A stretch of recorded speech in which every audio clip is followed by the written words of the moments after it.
Salve Maria a todos os ouvintes aqui do nosso canal de leitura. Hoje iniciaremos uma nova leitura do livro Manuscrito do Purgatório.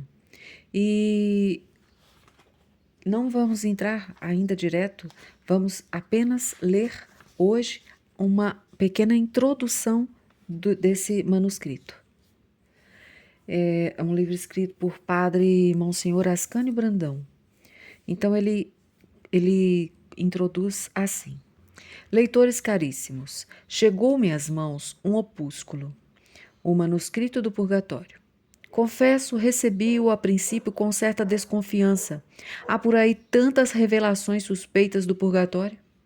Todavia, logo nas primeiras páginas dou com os nomes de duas respeitáveis autoridades, dois teólogos cujas obras tantas vezes havia lido e admirado. São eles o reverendo Paul Continier e o reverendo Dubosc.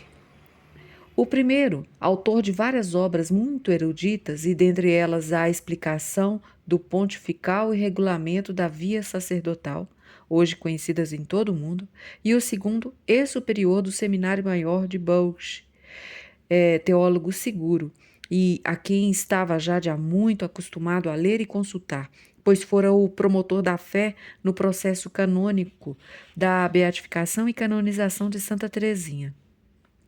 Estes homens de Deus examinaram cuidadosamente o manuscrito do Purgatório e o julgaram isento de qualquer erro. Conheceram bem de perto a história dessa maravilhosa e impressionante revelação do Purgatório. Que mais seria preciso para me afastar toda a desconfiança? Prossegui a leitura do opúsculo após haver estudado durante meses a teologia do purgatório em algumas dezenas de bons teólogos e excelentes autores. Leiam, meditem todas estas páginas belas e impressionantes. Contém elas a mais segura e bela doutrina. Estão destinadas a fazer muito bem. As aparições de almas do purgatório. Que são as aparições? Contam-se fatos prodigiosos e muitas aparições de almas do purgatório. Isto poderia talvez impressionar a alguns e julgarem que podemos desejar ou procurar com certa curiosidade indagar a sorte dos mortos ou facilmente ter comunicação com as almas do purgatório. Quanta ilusão perigosa e quanta superstição e crendice em torno disso. É mister discernirmos bem as verdadeiras das falsas aparições e mostrarmos o pensamento da Igreja e dos santos doutores, para que se evitem confusões e ilusões numa matéria tão grave e delicada, porque tão sujeita a enganos e erros. Que é uma aparição? É uma manifestação do outro mundo, de alguém que nos vem dizer o que lá se passa. Podemos acreditar nas aparições? Há dois extremos igualmente prejudiciais. Um, do que facilmente aceitam toda a sorte de aparições sem exame e não têm a prudência de estudar e esperar a opinião de pessoas criteriosas, teólogos ou autoridades eclesiásticas e superiores, que possam discernir com segurança a verdade de tais aparições. Então, isso é uma leviandade. Quem facilmente em tudo crê é leviano de coração, é um espírito leviano. Todavia, rejeitar sistematicamente e obstinadamente toda aparição, todos os fatos sobrenaturais, mesmo que tenham sinais de verdadeiros, é prova de muito ceticismo e de orgulho, e pode levar à infidelidade da graça, como insinua a Escritura. Quem é duro em acreditar procede contra a piedade. É mister, então, um equilíbrio, neste caso, entre os dois extremos. Uma alma verdadeiramente humilde e obediente nunca poderá se enganar. Outra questão é se as almas do outro mundo podem se comunicar com os vivos, podem voltar à Terra quando queiram e quando desejarem? Respondemos sem hesitar com a boa doutrina da Igreja e dos teólogos, não e não. Isto só se dá por uma especialíssima permissão de Deus, raras vezes e por milagre, para ensinamento e confirmação da imortalidade da alma, para a lição dos vivos ou para pedir socorro e sufrágios. Desde que nossa alma se separou do corpo pela morte, não tem mais órgãos para se comunicar com os homens. É por espírito, é só por milagre que se pode tornar sensível. E demais, quando a alma deixou o corpo, já foi entregue à divina justiça e está no lugar que mereceu, céu, inferno ou purgatório. Não pode, sem milagre, entrar em comunicação com os homens. Este milagre das aparições, nós o encontramos na Sagrada Escritura. Samuel, profeta Samuel, apareceu a Pitonisa de Endor e repreendeu a Saul porque havia perturbado o repouso dos mortos. Mostrou o castigo que lhes estava reservado por esta curiosidade vã. Na morte de nosso Senhor, conta São Mateus que os túmulos se abriram e muitos mortos apareceram e foram vistos em Jerusalém. Nas vidas dos santos encontramos inúmeras aparições, e a Santa Igreja, ao elevar a honra dos altares dos servos de Deus, submete a um rigoroso processo todos os fatos e prodígios que deles narraram, embora não se pronuncie sobre eles. Portanto, há verdadeiras aparições. Aparições das almas do purgatório. Depois de termos mostrado a verdadeira doutrina da Igreja sobre as revelações ou aparições, tratemos das aparições das santas almas. Podem elas aparecer aos homens? Sim, raramente e por permissão de Deus. É uma graça para quem recebeu a aparição e uma graça para a pobre alma, sobretudo quando Deus permite que ela obtenha socorros para se livrar das chamas expiatórias. Toda aparição, desejada ou provocada, é suspeita. Ninguém deve desejar ver nem conversar com os mortos, indagar a sorte dos defuntos, mesmo que o faça por motivo de caridade e para rezar por eles. Não se deve desejar aparição alguma de alma do purgatório. Seria temeridade e presunção. Segundo, se a aparição revela coisas ocultas que seria melhor silenciar sobre elas, faltas alheias, ensina coisas contrárias ao dogma e ao evangelho, tem horror à água benta, ao crucifixo, etc., está provado que se trata do demônio e não de uma alma do purgatório. As almas do purgatório aparecem geralmente para solicitar orações, recomendar restituições, etc. Feito isto, não voltam mais, a não ser para agradecerem. Se uma aparição se torna importuna dia e noite, ameaça, perturba a paz de um homem ou de uma família ou comunidade, é sinal certo do demônio. Ninguém deve aceitar serviços prestados pelas almas do purgatório, que se vêm colocar à nossa disposição, morar conosco, etc. É pura ilusão isto ou coisa diabólica. Todos os bons teólogos místicos ensinam que as aparições verdadeiras, logo de princípio, perturbam e assustam, mas depois lançam a alma numa doce paz, aumenta a humildade, exercita o amor de Deus e do próximo e produzem um grande desejo de perfeição. Quando alguém começa a se gabar das aparições, mostrar-se digno delas,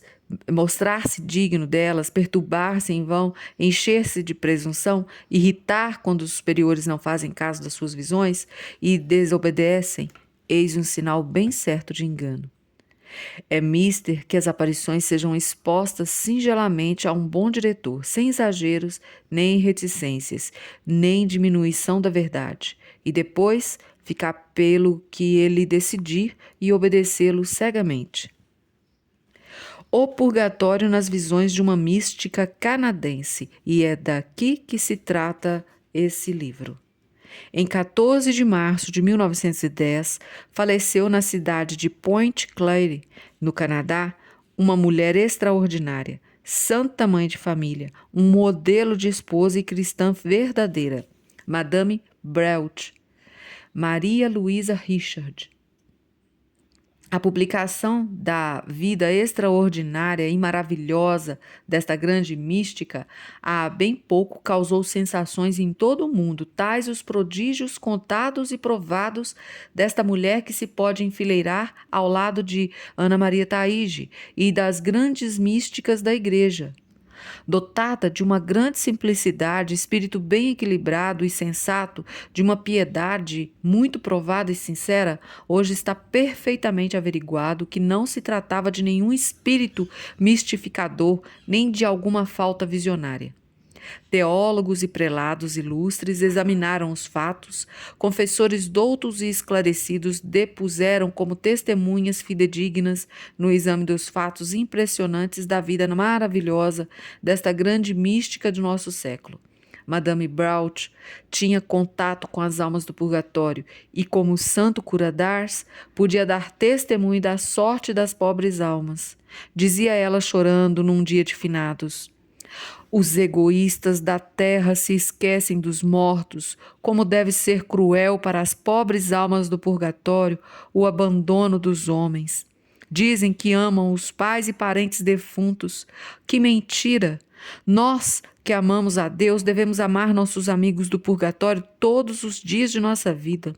Eu quisera ser capaz de sofrer sozinha tudo o que padecem as almas do purgatório para poder libertá-las. Madame Braut teve muitas visões das almas do purgatório. Elas lhe pediam orações, missas, sacrifícios. As pessoas que ela via eram desconhecidas às vezes e ficavam inquéritos rigorosos de datas, lugares, circunstâncias, chegando-se à conclusão da impossibilidade de qualquer mistificação. Eram impressionantes as revelações desta mística. Em 1905, uma religiosa acompanhada de outra foi visitar Madame Braut. Não quero visitar essa louca, disse a mestra das noviças. Oh, minha irmã, não diga assim. Madame é tão equilibrada e santa, tão discreta e humilde. Afinal, tiveram uma entrevista com ela. Foi uma palestra amável e singela. Depois de alguns instantes, Madame Braut chamou a irmã e lhe disse: minha irmã, a senhora não reza mais por seus parentes falecidos?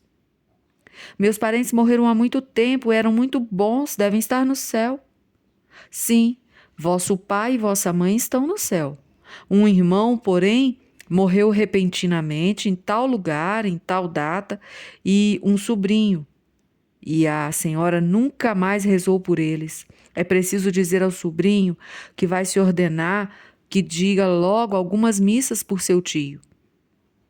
A religiosa pasmou diante do que ouvira. Era impossível que Madame tivesse tido informações tão fiéis de seus parentes.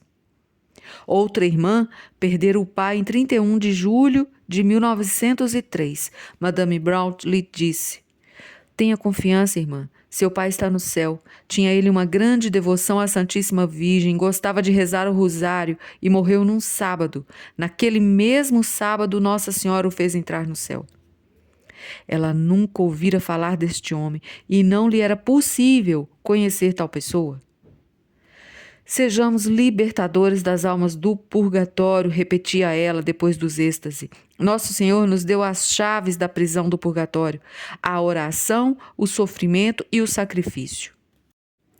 Vamos terminar por aqui hoje esta leitura e peço aos senhores que tiveram paciência de ouvir até aqui, que curtem, que deem seu like, que se inscrevam no canal, essas coisas aí que o YouTube pede e exige das pessoas que se dispõem a ter um canal no YouTube, para os senhores ajudarem outras pessoas a ouvirem esses livros. Hoje em dia, a correria é tanta.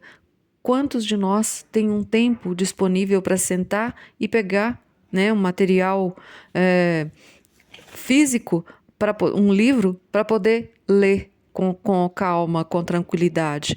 Então, essas leituras, muitos, não por vaidade que essa leitura está falando, mas muitos dizem que enquanto estão fazendo outras coisas, outras atividades banais ou importantes, mas que podem ter tirar um pouquinho da atenção do que está fazendo para poder ouvir, ou enquanto ouve, executa a atividade, muitos se aproveitam dessas leituras para enquanto lavam, passam ou executam outras atividades, ouvem essa leitura. Ajudem a propagar então o canal. São livros católicos, apenas livros católicos, e esse mês em especial vamos ler esse livro sobre as almas do purgatório, muito importante, muito importante. Libertar almas do purgatório, serão santos que vão poder interceder por nós. Então, até amanhã. Tinham parado as leituras devido a um problema no celular. Acho que foi resolvido, que foi sanado. E amanhã continuaremos então essa leitura do livro. E a partir de agora, todos os dias, menos os finais de semana, nós iremos ler este livro que acho que vai nos ajudar muito. A todos os senhores, salve Maria.